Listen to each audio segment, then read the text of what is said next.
what have we not touched on here that maybe you were hoping that we would talk about? Yeah, so I would like people to understand in general how they're made to kind of be curious about themselves, Uh-huh. right? To ask questions about their repeated patterns. And again, non-judgmentally, to understand that because of the way the unconscious works, because of the way the brain works, a lot of what we do is we enact habits, feeling habits, relational habits, emotional habits. I mean, in a very big sense, habits, not like just riding a bike, but it's not very different in the brain, right? Because when the first patterns are being laid down from the very beginning of life, they build on themselves.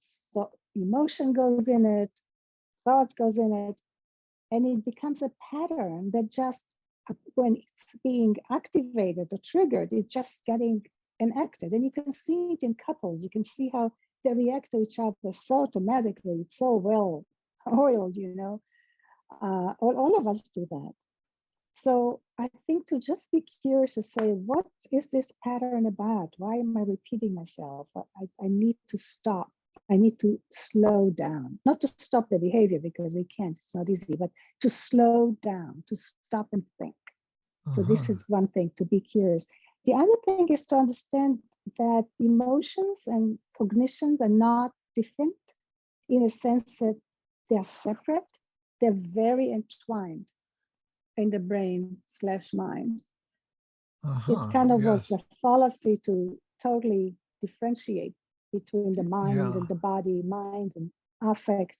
They're very connected in the brain and in our feelings, in our experiences. You're talking about your hope for our evolution. What do you think about the evolution of psychotherapy? How do you think that psychotherapy is evolving, and what are your observations? I come from New York, which is still very psychoanalytic and does not so much put stock in the neuroscience and CBT or DBT, whatever the newer behavioral approaches.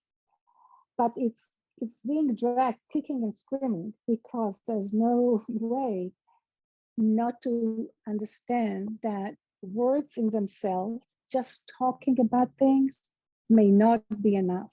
And that insight, it may not be enough. In order to change, we need to practice, talk about the Buddhist way, right? To really put our behavior in a way that is a little bit different. Because the brain needs to learn different ways of being. Just talking about it once a week, twice a week, even 4 times a week, it often is not enough.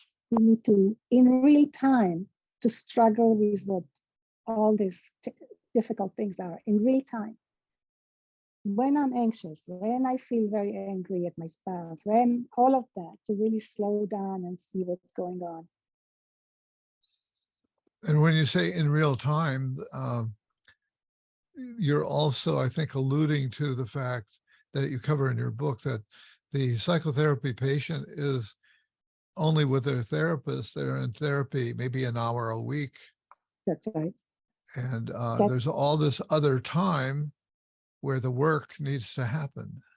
Exactly that. That's our homework, I think, is so valuable.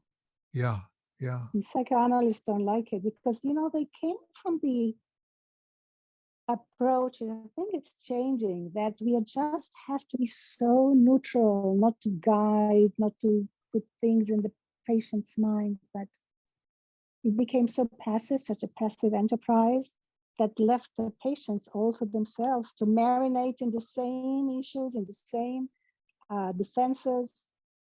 It didn't work so well. I have a few patients who came from years of psychoanalysis, and it gave them some insight, but didn't change the character.